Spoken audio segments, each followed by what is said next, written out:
La démence vasculaire. En quoi cela consiste?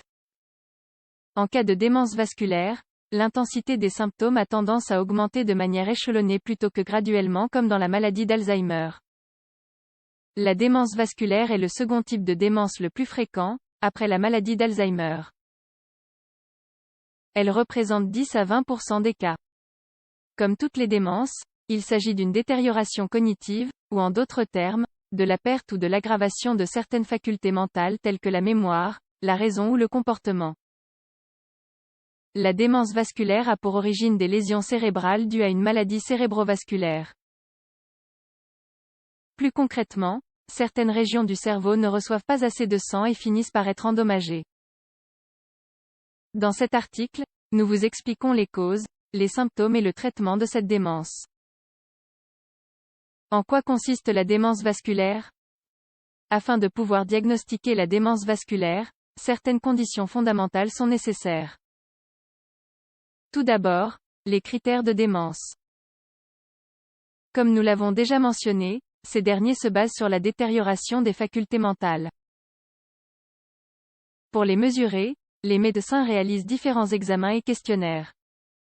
D'autre part, il doit y avoir des signes d'une maladie cérébrovasculaire. Celle-ci peut s'observer par des antécédents de problèmes vasculaires ou par des signes à l'examen physique.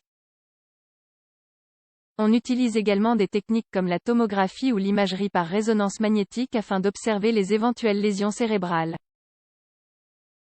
Un accident vasculaire cérébral peut aussi générer une démence vasculaire, mais ce n'est pas toujours le cas.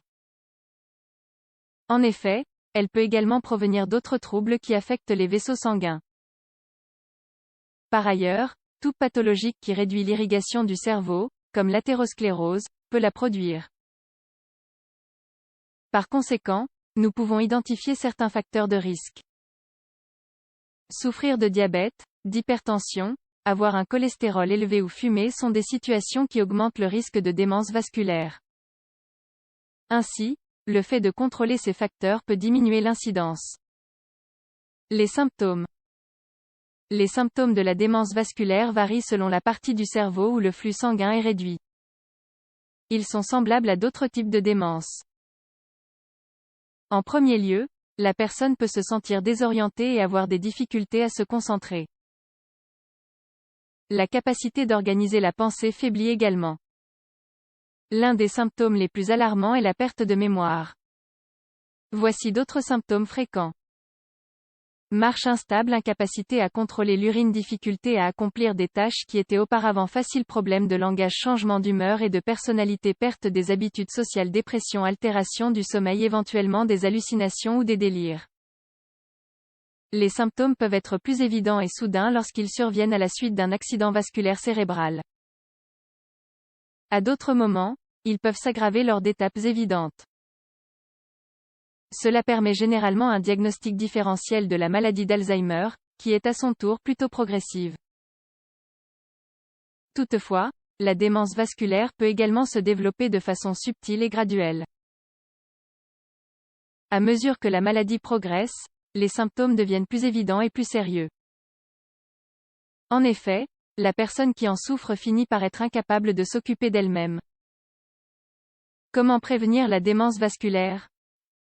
Protéger la santé des vaisseaux sanguins est indispensable. Comme nous l'avons cité auparavant, maintenir une pression artérielle adéquate doit être l'une des premières mesures. En outre, nous devons contrôler et éviter le diabète. Il est conseillé également de suivre une alimentation saine et de faire de l'exercice. D'autre part, il est primordial d'arrêter de fumer. Le tabac est excessivement nocif pour les vaisseaux sanguins. De même, nous devons tenter de maintenir le taux de cholestérol à des niveaux corrects car il peut contribuer à réduire le risque d'AVC.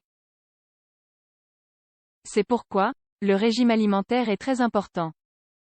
Sachez qu'il est vivement recommandé de faire attention à ces mesures de prévention parce qu'il n'existe aucun traitement efficace une fois que la démence vasculaire est diagnostiquée.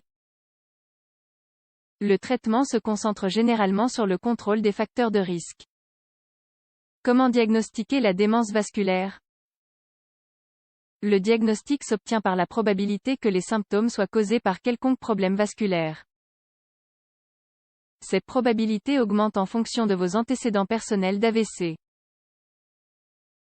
Et également si vous avez souffert d'autres troubles cardiaques ou vasculaires.